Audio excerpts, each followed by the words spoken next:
Okay. Okay, so we are meeting after a gap of 2 weeks. I was busy with the conduct of term exam of your unit. Okay, so we'll continue with whatever we have discussed. Last class we have discussed about pests of wheat. Only two minor pests are remaining. We discussed all the major pests. So we will quickly go through that two minor pests infesting wheat, and afterwards we will discuss about pests of sorghum. So today's major discussion will be pests of sorghum. Though sorghum is not a major crop in our area, it's a major crop in most parts of our country, and it has a lot of insect pests. So we will be discussing a bit about pests of sorghum in detail. So I'll be sharing my presentation. In the last class, we had discussed about pests of wheat, and only two pests are remaining, just as I told. The first pest is shoot fly, Athyrigona nacvi. Shoot fly, Athyrigona nacvi. Is it visible? My slides?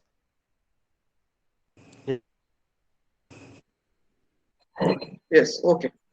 So the shoot fly we will discuss in sorghum also. In wheat, though it is a minor pest, shoot fly Athyrigona nacvi belongs to the family Musidae, the housefly family.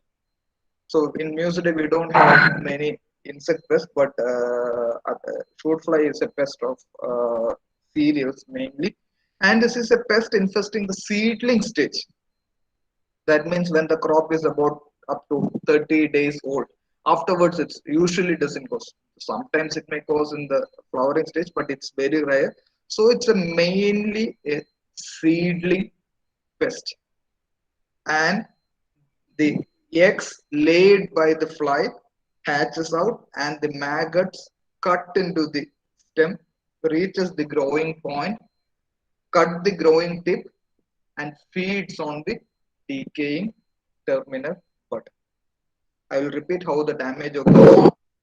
The maggot, just after hatching, reaches the growing point where the growing tip, where the seedling emerges, and the growing tip, and it cuts the growing tip, and it feeds on the decaying terminal bud.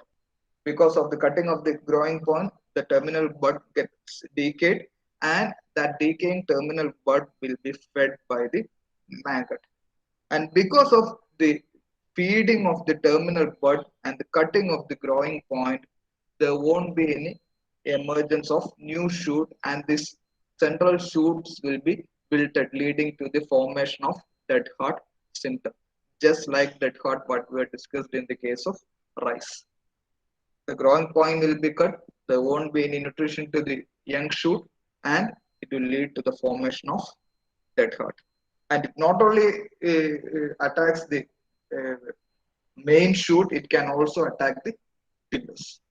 So this is with respect to Atrigona nakwi, seedling pest, cut the growing tip, and it feeds on the decaying terminal bud, leading to the formation of dead heart syndrome. Coming to the next pest, that is wheat thrips. Thrips, it's a pest which became serious now only. Earlier it was not considered a serious pest. Anaphothrips sudanensis. Anaphothrips sudanensis. That is wheat thrips. Anaphothrips sudanensis. So considered as a minor pest, but nowadays it's becoming more and more severe. Here the nymphs feed on the lemme. Do you know what is lemma, palia, and all? Can anyone say what is lemma?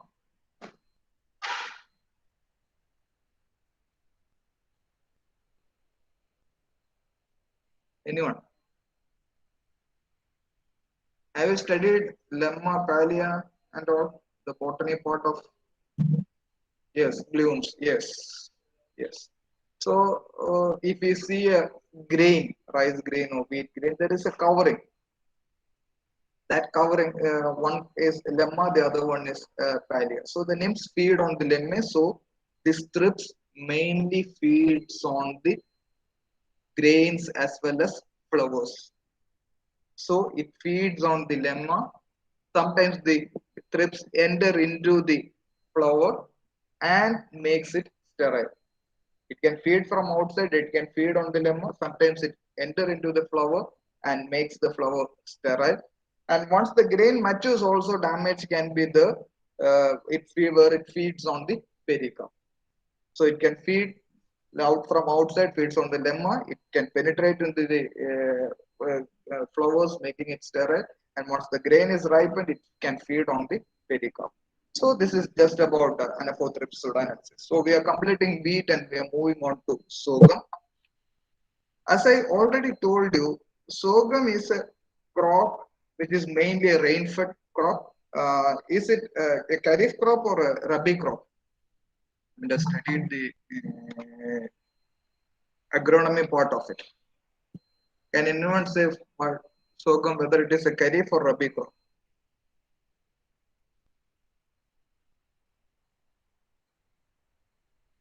I'm asking this because it has some relevance.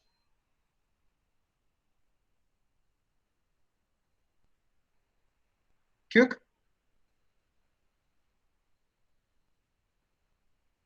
no. I will inform Pramila teacher that you are not covering agronomy parts properly. Anyone? It's a kharif crop. Yes, Nehala, it's correct. It's a kharif crop. We saw it in the first season. It's a rain-fed crop. It depends on the southwest monsoon showers. So here there is a lot of insect pests and huge list is there. Don't worry, we several pests that symptoms damage and all is we can easily understand. The first pest is shoot fly, Atharigona soccata.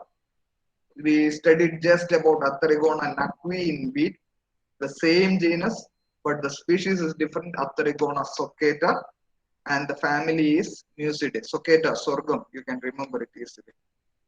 So that is shoot fly. Then we have stem borer. The scientific name is Chylopotellus. Remember the scientific name, we will discuss it in the next class also. The stem borer Chylopotellus is the belonging to the family Pyralidae of Lepidoptera. Then we have sorghum midge. This is a unique pest. Uh, Sponderenia Tinodiplosis sorgicola. Because the Ponderenia is its earliest name, was its earlier name. Now the name is changed to Tinodiplosis.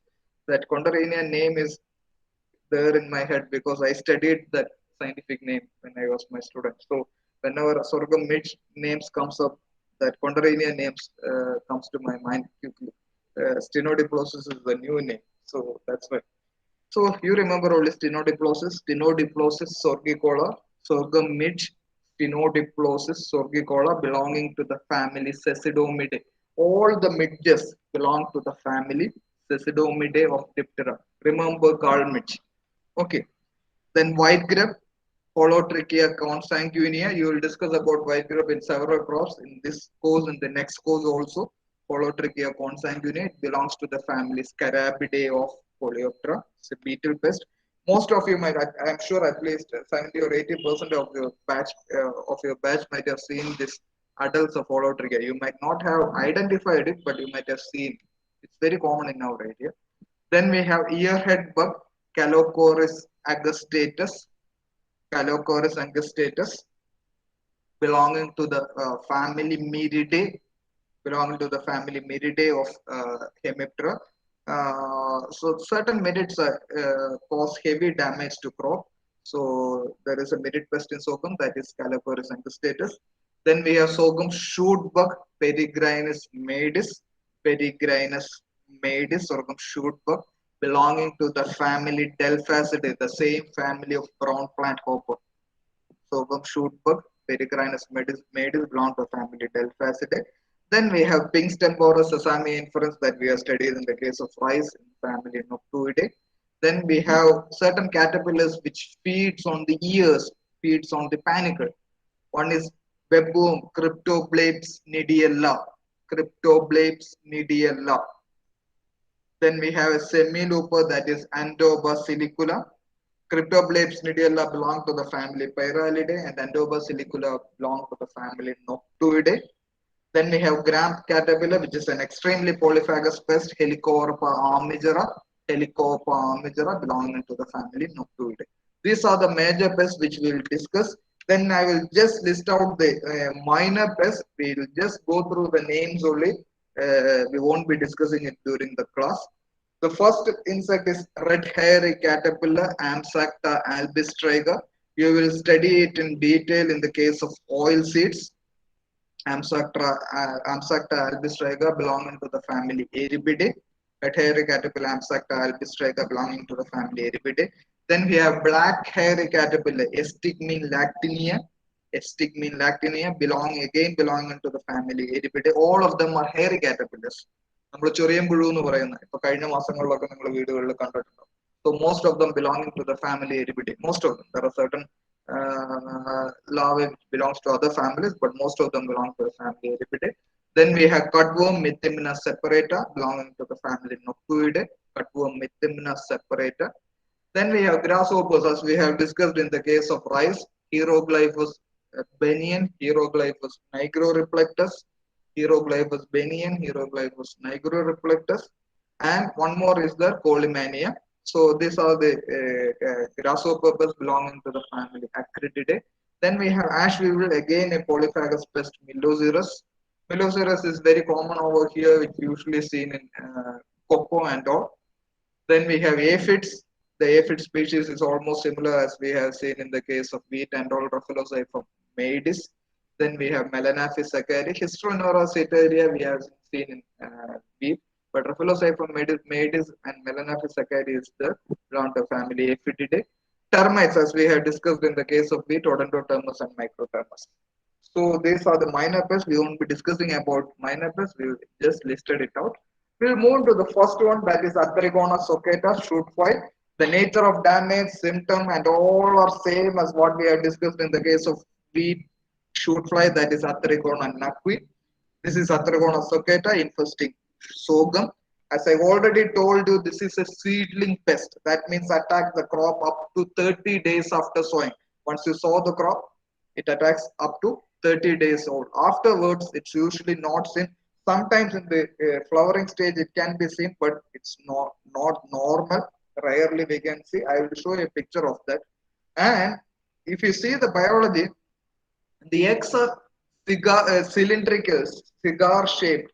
Cylindrical means cigarette. If you see a cigarette, it's a cylindrical in shape. So it's a cylindrical, white colored egg, and the eggs are laid on the undersurface of the leaf. Once the egg hatches, the larvae migrates onto the upper surface, move into the leaf sheath. It is laid on the undersurface. It is laid on the undersurface of the leaf. It moves to the upper surface, move into the leaf sheath, and reaches the growing tip and cuts the growing point. And because of that, the growing point dies, it rots, and the maggots feed on the rotten matter. And it pupates in the plant or in the soil itself. I will repeat. Eggs are laid, white cylindrical eggs are laid on the undersurface of the leaf. Maggots move to the upper surface, move into the leaf sheath, reaches the growing tip, and make a cut on the growing point, and the growing point dies and rots, and the maggots feed on this rotten portion. So I told you this is a seedling pest.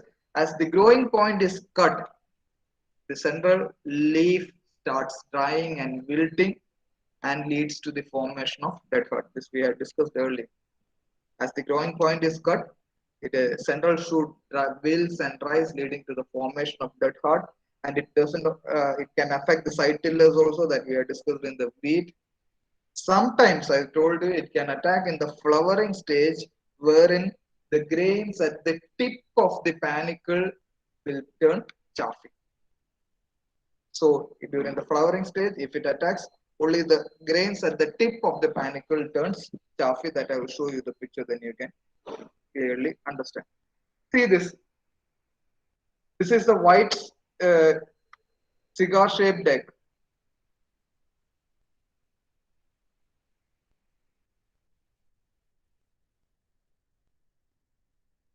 You can see it, white cylindrical cigar shaped egg. You can see the dead heart. You can see the central shoot. It's slowly becoming drying. I will show another picture. No, that picture is not there. Let me see. No, that picture is not there. You can see that grains at the tip of the panicle getting chaffy if the attack is there during the flowering stage. Here you can see this picture. You can see clearly the central shoot is dried up and leads to the dead heart symptom. Okay, coming to the management, day before yesterday we were conducting Viva for your senior batch. So this course was taken 1 year back, and in the Viva we asked one of your senior what is the management of sorghum shoot fly, and that girl I think she was Sneha, and Sneha listed out all the management clearly, whatever we are discussing it now.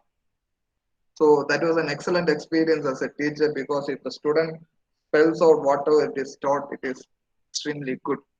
So remember, there is no need to mug up all those things. It is easy to understand. I asked you in the first instance at which season this crop is sown. You told Kharif. So this is a pest which is seen in the early stage, that is in the seedling stage, up to 30 days after sowing. So, whenever you receive the monsoon showers with the onset of monsoon, immediately go for sowing of the crop. Within 7 to 10 days of onset of monsoon, sow the crop. If you delay the sowing, your farmers in your neighboring area might have planted it and their crop may escape the infestation, and those late planted crop will have severe infestation of sorghum shoot fly. So go for early sowing within 7 to 10 days of the receipt of monsoon. Then use high seed rate. High seed rate is recommended because even if a few plants gets killed because of shoot fly infestation, there won't be any reduction in plant population. So we can enhance the seed rate to 10 to 12 kg per hectare. So that is one strategy. So even if a few plants get destroyed because of shoot fly infestation, the plant population will be maintained. And we can go for intercropping with red gram, 2 is to 1 or 1 is to 1 ratio, because red gram is not a host crop of sorghum shoot fly. So we can intercrop with red gram. And we have certain resistant varieties, CSH7 and CSH8. So our head Manisar asked this question to that student, what is CSH? Can anyone say what is CSH? Have you studied this terminology?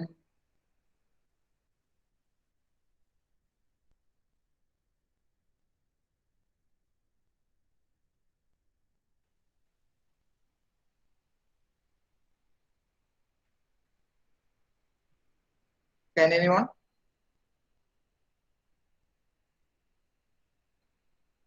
No. It is composite sorghum hybrid. Composite sorghum hybrid. So we have two resistant varieties, CSH7 and CSH8. Since it is a seedling pest, we can go for seed treatment with imidacloprid or thiamethoxam. Imidacloprid is recommended at the rate of 14 ml per kg and thiamethoxam at 3 gram per kg of seed. So we can go for seed treatment, imidacloprid or thiamethoxam, 14 ml per kg seed or thiamethoxam 3 gram per kg seed. And we can destroy whatever the plants which have dead heart so as to prevent the further buildup of the pest. And we can use a trap to catch this shoot fly. The trap is called as fish meal trap. We can keep at the rate of 4 per acre till 30 days because after 30 days we don't have any shoot fly infestation. So once it is sown up to 1 month, go for installation of fish meal trap at the rate of 4 per acre. And we can go for spraying of insecticides such as quinalphos or cypermethrin within a week after the emergence of the crop. Once you sow, once the crop emerges, within a week you can go for, because that is a susceptible stage. You can go for spraying of quinarphos or cypermethrin. Quinarphos is 3 ml per liter, or cypermethrin is 1 ml per liter. So I'll repeat the management: early sowing, then I use high seed rate, 10 to 12 kg per hectare to compensate for any crop loss. Intercrop with red gram at 1 is to 1 or 2 is to 1 ratio. CSH7 and CSH8 are the resistant varieties. We can go for seed treatment with imidacloprid or thiamethoxam. Destroy all the plants with dead heart. We can use fish meal trap, or we can spray pesticides within a week after emergence with quinalphos or cypermethrin. Is it clear? Yes, sir. Am I going fast? No, sir.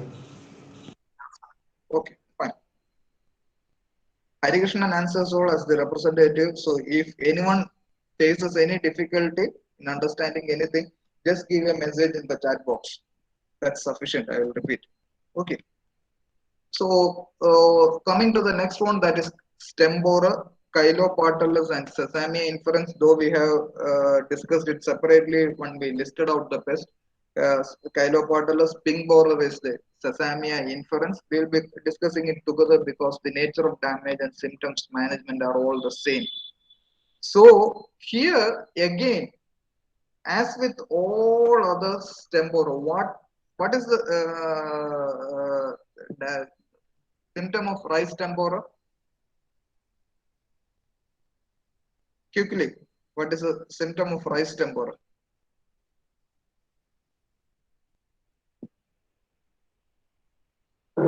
Dead heart, yes.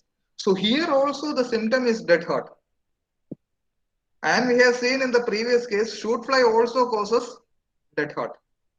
So how can we differentiate? So in a crop, two pests are causing similar symptom, dead heart. One is shoot fly and another one is stem borer. Here, both the pests attack the crop almost at the similar point. That means at the growing point. So shoot fly attacks the crop up to 1 month. Afterwards, shoot fly doesn't attack the crop. And after 1 month, stem borer attacks starts. So up to 30 days, we have a threat of shoot fly, which can lead to dead heart. And if you see any dead heart after a month of sowing of sorghum, it can be due to stem borer. So that's how we usually differentiate the infestation of shoot fly and stem borer. Again, as I told you, in the case of shoot fly, eggs are laid on the undersurface of the leaf. And here, immediately after hatching, the eggs mines the leaf midrib. I will show the picture, then you will be able to understand. Mines the midrib of the leaf, and sometimes it feeds on the upper surface of the leaf. That pictures I will show you, then you will be able to understand. And the second instar larva. The second instar larva migrate to the neighboring plants or bore into the stem and feeds on the growing point and leads to the formation of petal. So eggs laid on the undersurface of the leaf, it mines the midrib and feeds on the upper surface of the leaf during the first instar. Second instar, it migrates to neighboring plants and bore into the stem.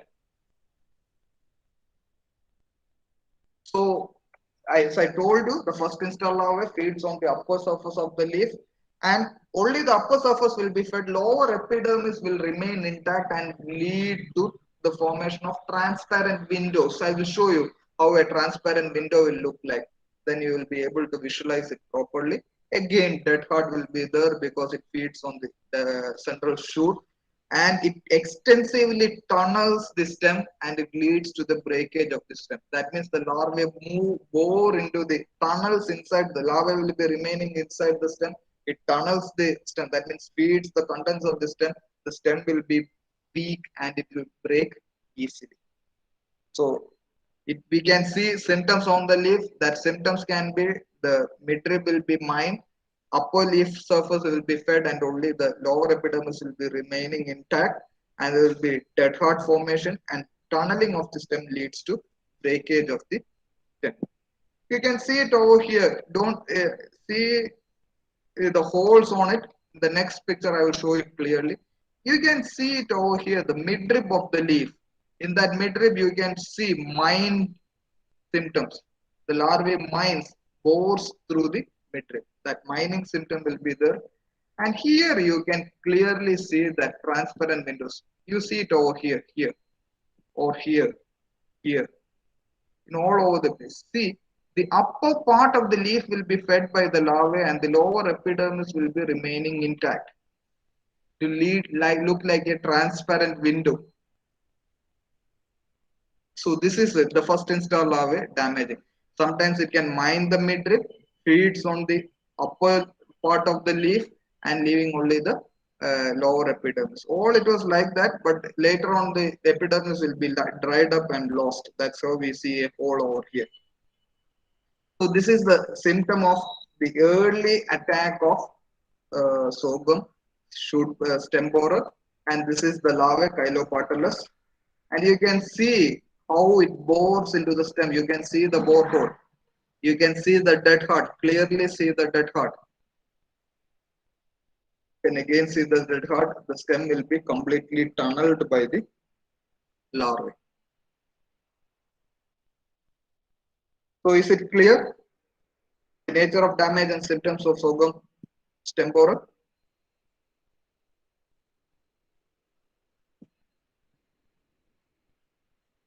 Yes or no? Yes, Yes. sir. Coming to the management, because the larvae can pupate inside the stem. Larvae will pupate inside the stem just like other stem borers. If we have to destroy the stubbles after the harvest, otherwise there will be carryover of the pest to the next crop. So destroy the stubbles after the harvest, and if any, just like in shoot fly, if there is any plant with dead heart, collect and destroy it. And as with any genus Kylo, this Kylo genus can be effectively managed by using Trichogramma chilonis. It's an effective parasitoid of Kylo genus. So Trichogramma chilonis can be used at the rate of 30,000 per acre per week. We can release Trichogramma chilonis at the rate of 30,000 per acre per week, and we can go for whirl application. Whirl application means applying into the leaf axis. Granular pesticides will be applied into the leaf axis. I will show you the picture. Oh, see, this granular pesticides will be applied into here, this area, leaf axis. That is called as whirl application. So we can go for whirl application with granular pesticides such as cartap hydrochloride or quinalphos. Cartap hydrochloride is recommended at the rate of 5 kg per hectare when the plant is at 30 days after sowing. And within 2 weeks after the first application, we can go for a second application at the rate of 10 kg per hectare. And also we can use, alternatively, we can use quinalphos also at the rate of 15 kg per hectare. So coming to the management of stem borer, to prevent the carryover, uproot and destroy the stubbles, destroy any plants with dead heart, release Trichogramma chilonis, whirl application of cartap at the rate of 5 kg per hectare within 25 to 30 days after sowing, and within 40 to 50, 45 days, go for a second application of cartap at the rate of 10 kg per hectare, and we can go for, or we can go for quinalphos at the rate of 15 kg per hectare. Then coming to the next pest, that is wheat, so sorghum midge phenodiplosis sorgicola. As I already told you, this is a pseudomid pest attacking the flowers of the sorghum. The fly looks like a mosquito, but it is very bright orange abdomen. I will show you the picture. Looks like mosquito, very small one, but it has very bright orange abdomen. If you remember that Galmich photo, it looks almost similar.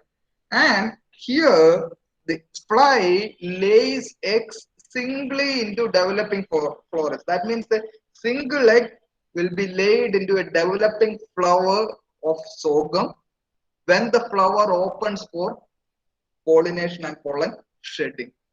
I told you when I discussed about rice bug, the flower opens for pollination so that we don't carry out the spraying operation of rice bug in the from 8 a.m. to 1 to 2 p.m.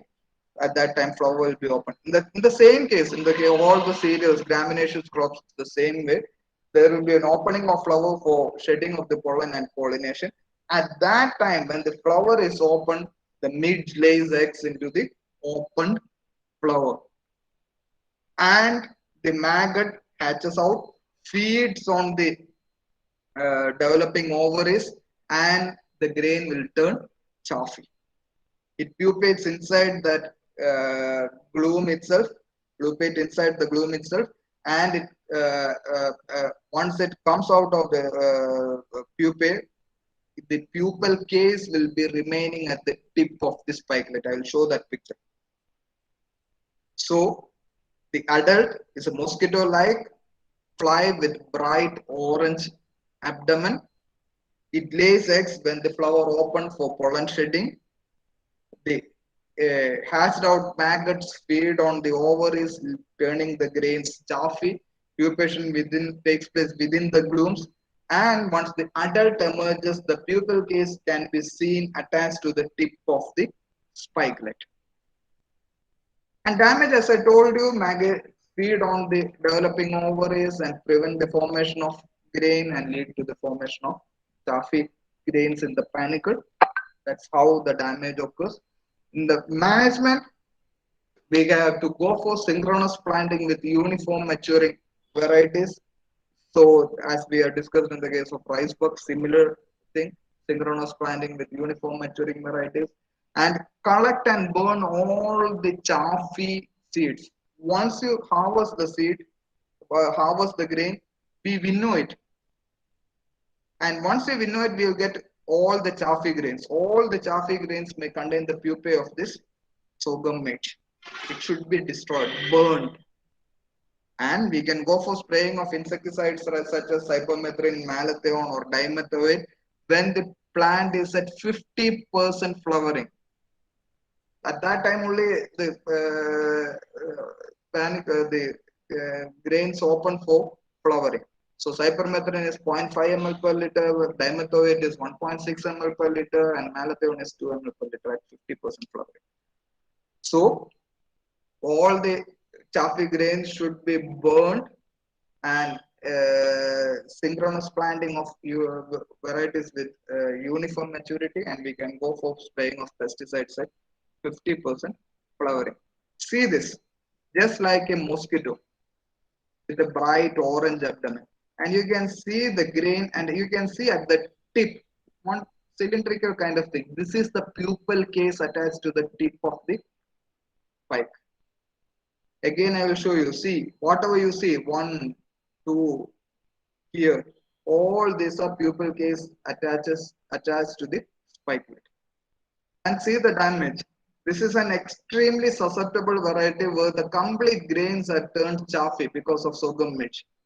And this is a resistant crop. See, the entire panicle is having fully formed grain without any chaffy grain. So this is how a healthy panicle and a damaged panicle look like.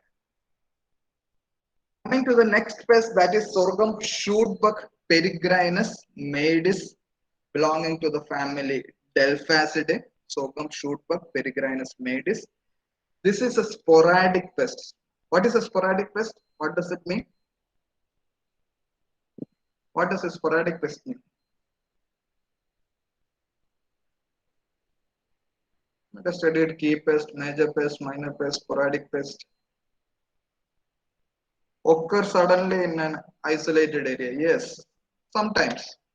So it lays eggs into the leaf tissue, and the eggs will be covered with a white waxy substance. So the bugs lays eggs into this leaf tissue, and the eggs will be covered with the white waxy substance. And the nymphs as well as adults suck sap from the plant while remaining in the leaf sheath and leaf whorls. Nymphs and adults suck sap from the plant while remaining in the leaf sheath. Leaf sheath is the one which covers the stem, and leaf whorl is the central shoot.